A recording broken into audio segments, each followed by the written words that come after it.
highlights. But syempre, face-to-face din naman dito yung mga players natin. All of the 30 teams na magbabakbakan throughout the eliminations stage right now. Nasa Capiz Lair sa ngayon, face-to-face sa isang game lang. But now, this is the first match of the day. Dito na yung Reaper Guardians and Hiwaga Esports. As you can see on the screens, nasa screen naman natin kung sino yung mga naglalaro na team, no? Yung logo nila nandyan, Hiwaga on the blue side and the Reaper Guardians on the red side. So, as for our players ngayon, we have Mikai, Mahal Kita, Jertex, Top G, Berserker, and Killing It for Hiwaga Esports. And then for Reaper Guardians, we have Suzu, Mizu, JM, other Q, Charles, and Lawrence. Yep. These are the players for today. Pero ito na yung bands nila. Nandito yung, of course, yung mga bagong sakit sa ulo. Yung ating Angela at Tiza, yung bagong sports. Siyempre, with the new item dun, a lot of supports did engage in popularity. Tapos nandito pa yung 1-1 and of course the Estes, which is also one of the top priority din sa mga bands natin. But for the picks, light me up and watch the world burn! Alright, so now it's up to Hiwaga. So far we have Terizla, Xborg, Akai picked for each teams respectively. Terizla for Hiwaga Esports, Xborg, and Akai for Reaper Guardians. Let's see what Jertex and Top G have to offer us in this best of one series and prove that they are the best team here. Let's see, no? Prediction time lang sana yung gawin natin. But napakabilis din naman na nag-decide na sila na magpili sila dito ng counter ng anti-engage din naman with the Valor. Of course, mayroon din silang sariling engage. That's by Killing It. Si Lira naman may Esmeralda, which is also gonna be adding up to the engage na pwede nilang gamitin dito. But it's interesting to see kung ano yung magiging laning phase nila, no? May Esmeralda sila, which typically goes to the XP lane. Tapos meron pa silang Xborg na XP lane din, supposedly. Or pwede din naman siya mag-jungle unless... pwede siya mag-jungle if he does change the flick.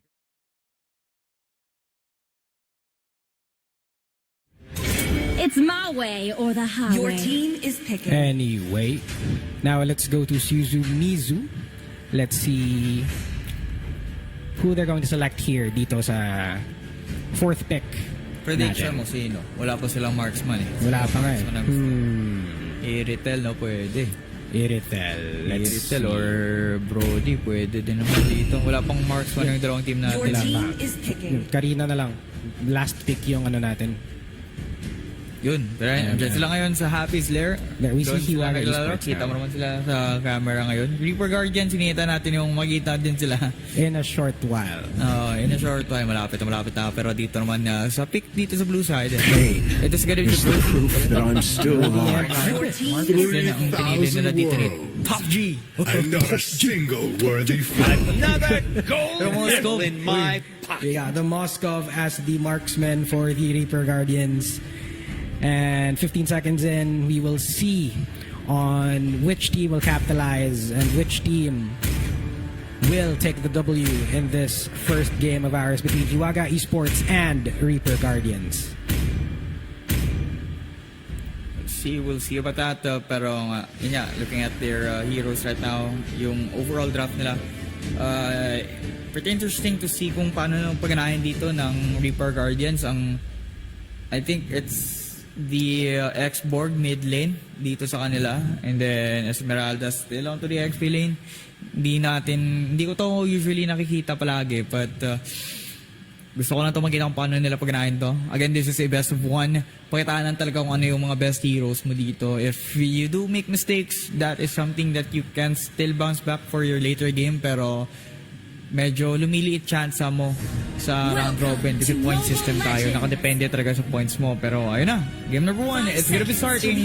This is the first game of our si Nadia Open tournament dito lamang at isang Bonita Esports. Oh, and just right there, less than 15 seconds in, meron na po tayong pause into the game. Right. Pero syempre, ano lang naman to, warm up lang dito sa ating mga naglalaro.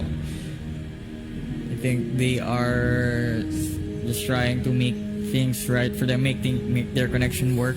No latency issues, nothing will be a problem for them as they play the game kasi napaka-importante nga naman, as we've been emphasizing from the start, napaka-importante nga naman ang mga laro natin dito sa eliminations. So again, these teams only have one chance.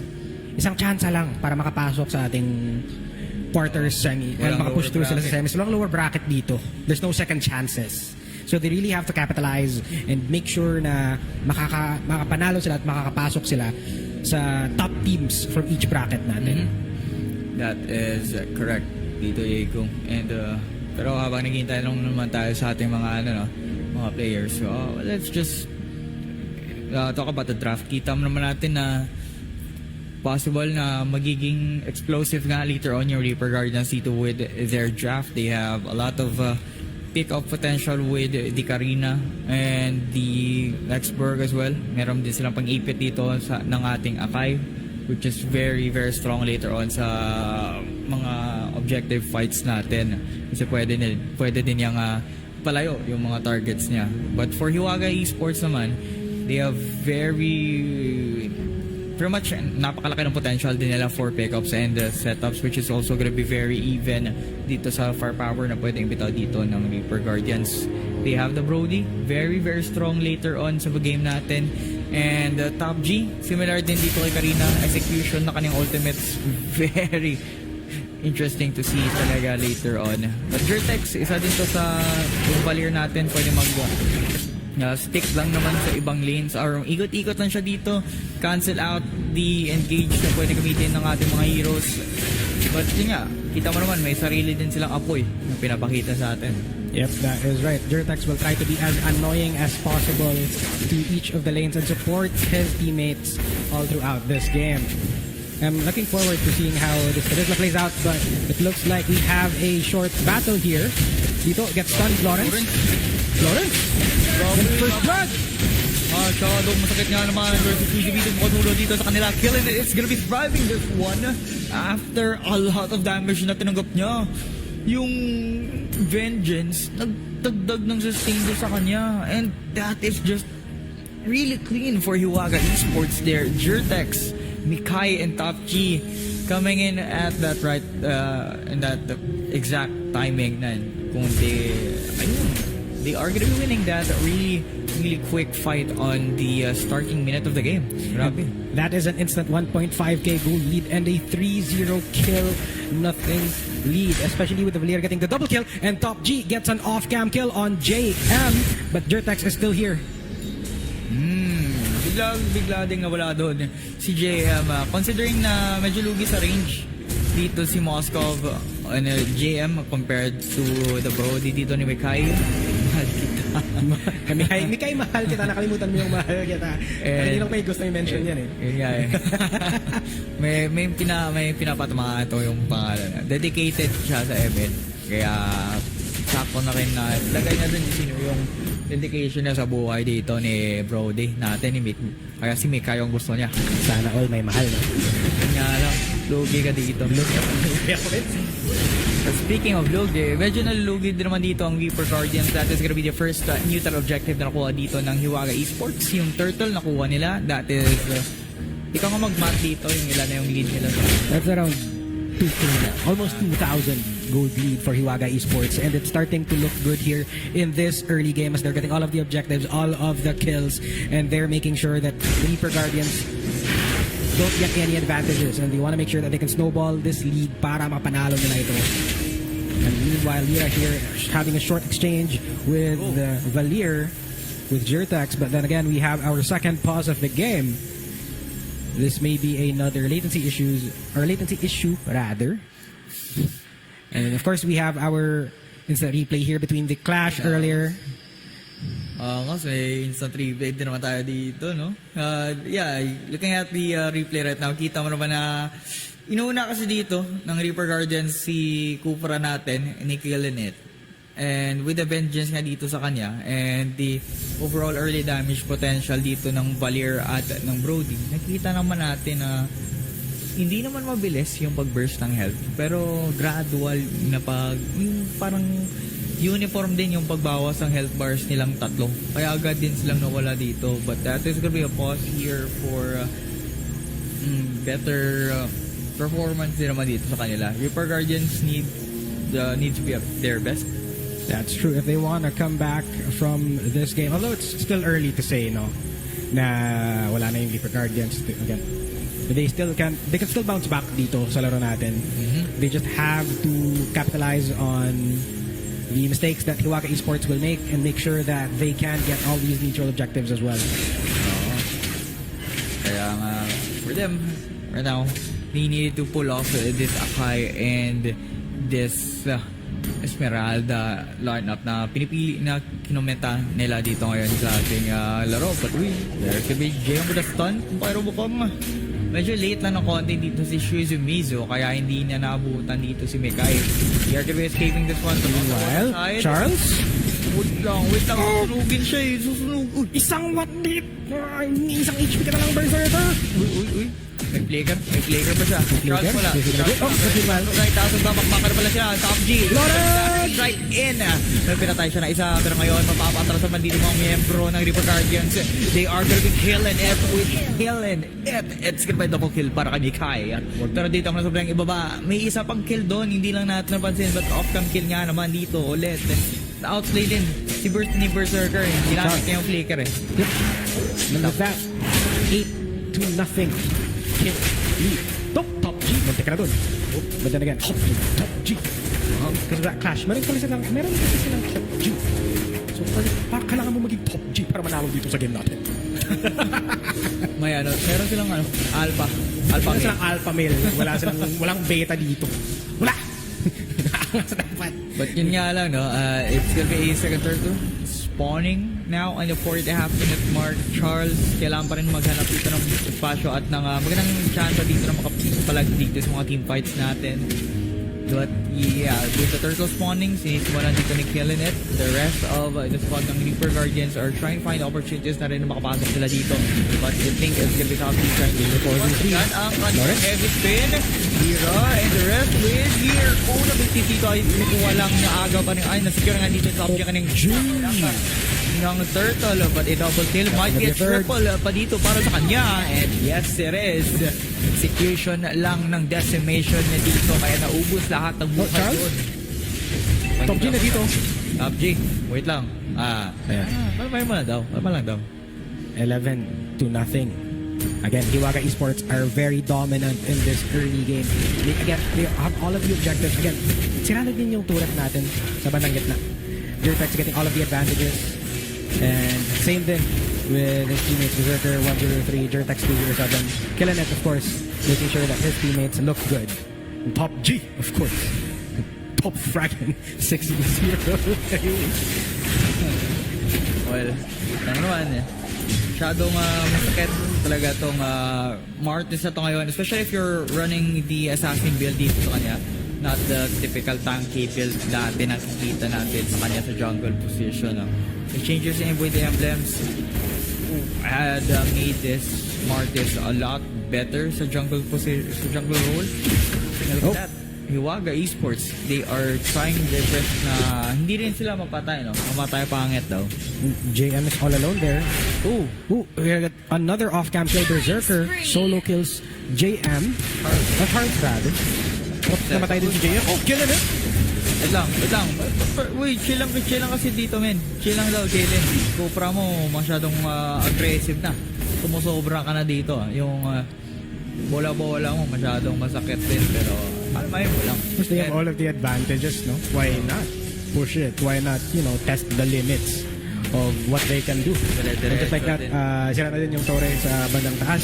And 5 seconds in. Wala Wala na, magsasalita ka pa nga Magsasalita lang. ka Namatay nga. na kagad dito si Shimizu. Sasabitan ako yung turtle nandito. Ayan yung turtle. Sinisimulan na lawat ng Hiwaga Esports. We are gonna be securing the final turtle of the game. Reaper Guardians, nag-struggle pa rin dito sa pagganap ng paraan. Hindi naman nakakapanalo sila dito sa team fights. Pero JM, on this Moskov, alam naman natin na yung Moskov dependent sa items. If makakadepensa pa nga dito yung Reaper Guardians, siguro hanggang sa pangalawang Lord, kaya pa nila tong palaga na ang Hiwaga Esports with this very dominant lead na nakuha nila dito sa simula. But Moskov, very, very strong later on with the right items. And kahit timing na rin naman dito sa kanyang palaga. So, but they just need to be careful. Yes, yep. Especially even for Guardians right now. But as I was saying, Lira gets taken down by Mikai Mahalkita, and Lawrence will follow. And Berserker also takes down Charles. But Charles gets traded out by Killer Tsuzumizu. Alright. Gets taken out by Jertex as well. This Valir is popping off. And just like that, that's a 4-1 trade. Like black. Masyado masakit din naman kasi dito yung line-up ng Hiwaga if you do not pick the right targets na patumbayin agad. You don't pick the priority dito sa kay Vertex or kay Mikai sa pagpatay. It's gonna be very hard for Reaper Guardians to pierce through their offense and defense later on. And even until now, you can see na the space na kinukuha dito ni Vertex na nanalo sila sa mga team fights, and you can see the damage na the-deal niya. Oh, get stunned? Stun lang. Wait lang daw. But Jertex, wala rin. Si Lira, nag-iisa lang dito. Suzuki, muntik ka na. Wala daw. Pero Jertex mukhang mahihipit na dito. Mukhang siya yung finally na mamamatay, pero mayroong bola na nagsalba sa kanya. Wag daw patay ng ang kanyang mga kasama. 20-1. Lawrence and Lira both have their 5th death of the game. And yung sasabihin ko pa sana is that Reaper Guardians, if they want to make a comeback in this game, they must stop making mistakes. They just have to defend their turrets. They have to defend their make sure that wala sa kanilang gagawa ng walang mistakes. Like, so far Hiwaga Esports is playing beautifully. They're playing napakalinis ng laro nila, and they are proving that they are unstoppable in this game. Masyadong gutom to mga miyembro ng Hiwaga Esports, but Reaper Guardians, Lira, and the rest of their squad can be very strong later on if they are going to be surviving later on nga. Lira, ina-emphasize ko rin naman dito si Lira on the Esmeralda kasi makunat talaga to later on, but wala ka na, but masyado malakit nga lang naman dito dahil sa kalamakan na nakuha dito ng side ng Hiwaga Esports, and now they are just gonna be crushing through. They're cruising through the base with the Lord na nabakamarcha dito sa bandang gitna. Rather. And along with the rest, basically hindi na nga lang nakagamit dito ng kanyang yakap, pero dito naman ang mga base turrets na mapatuba na dito. Tapos nandito si Berserker smashing it. Pero may napatay din sila kundi si Mikayon, at yun ang importanteng miyembro na nakuha nila. Yun nga lang, ngayon lang nakuha si Mikai ng Reaper Guardians, and Hiwaga Esports are at 11,000 gold ahead. 22-3. It took them like 10 minutes into the game to get their 3rd kill. Meanwhile, Hiwaga Esports taking advantage of all of the opportunities and the mistakes na ginagawa ng Reaper Guardians, getting 22 kills, especially with Top G, deathless pa din, along with Jertex and Berserker. And they don't want to give like yung shutdown money to the other team. Exactly. Masyado mahirap din naman kasi pag nagbigay ka nun, kasi yun nga, makaka-gold sila. Dagdag gold, dagdag items. But it's important for Reaper Guardians if kailangan talaga nila ng gold, kailangan talaga nila ng items dito para makapanalo sila. JM needs to get more kills, even if it takes a lot of risk dito. Di pakuha niya yung kill, siguro I think it's pretty worth it. But at this point, medyo tumatagal yung mga death timers nila. And that is going to be very difficult kasi pwede silang i-rekta dito ng ng Hiwaga Esports. Right now, yung all of the lanes, they are pushing for Hiwaga Esports, especially yung mid lane tsaka yung top lane natin, no? And in 20 seconds, meron na din, magsispawn na din yung pangalawang Lord natin. And this may be the last push that will give Hiwaga Esports to win over Reaper Guardians. But let's see, again, miracles can happen. Let's see if Reaper Guardians can catch one off and capitalize on Hiwaga Esports making a mistake. Oo. Let's see, no? Kasi isa din sa mga mistake ngayon ng Hiwaga Esports na pwede nilang gawin is Nikai ay masyado malayo to si Brody natin sa kanyang mga kasamahan. That is gonna be him on the bottom side alone. Kaya pag nahuli siya dito yung Shizumizu, pwede talaga siyang i-pick off, but well, there's a 3 level gap. There's a 3. Yun nga. Almost level 15 na yung natin, yung si Mikay dito. Nakita mo yung isang attack. Auto attack. Auto attack. Masyado masakit. Less than 3/4 na yung health niya. Anyway, that's gonna be the Lord secured here by Hiwaga Esports. Possible nga, as you've said, pwede na nila itong tapusin if they walk. Nakita mo yung Moscow, umatake. Umagalaw lang eh. Yeah, eto na nga. This is gonna be the Lord. And now, on to the lane. Nagmamarcha na siya dito. Nag-pressure lang naman dito mga miyembro ng Hiwaga Esports. Walang iba. But it is the inevitable right now. Especially with a gold lead. That's 13k and 13 minutes. And this game might end in less than 15 minutes. And it looks like it's going to happen. Oh, wow. Grabe yung angos. Shadow Clone Jutsu. Uy. Angos ang ng telescope ko sa bandang gate. Hindi lang, pero Kirenet magayakap dito pero wala siyang matatamaan yung kanyang kasamahan nga lang yung uubos dito kanilang mga kalaban. Yung penalty zone ay sumama. Si Berser ang mga mamamatay pero yung mga arrows, yung mga kuryente, yung mga apoy ng ubos ng mga buhay doon. Hiwaga take the win. Victory! Just like that, congratulations to Hiwaga Esports for taking that W over Reaper Guardians. It looks like narip nila. Oh, no. Yung Reaper Guardians natin. And pinakita sa atin na sila yung Hiwaga. Oh, may Hiwaga sila ngayon. That is a 10-0-8 top G. Alpha nga daw siya ngayon dito, no? So, he's showing that he is a contender dito. So, malalakas na mga jungler for the Sinadya Mobile Legends Tournament. But this is gonna be just the first game. Marami pa tayong masusunod dito. We'll just be having a short break and then makikita tayo ulit for the next game. Diyan, wag natin kalimutan, Top G. MVP natin. Oh, no. Yung replay dito rin naman eh. Kita mo naman na napakaraming highlights dito sa ating laro. And that is just how good they are right now. So Hiwaga needs to be consistent for them naman para maging manalo sila. I think Reaper Guardians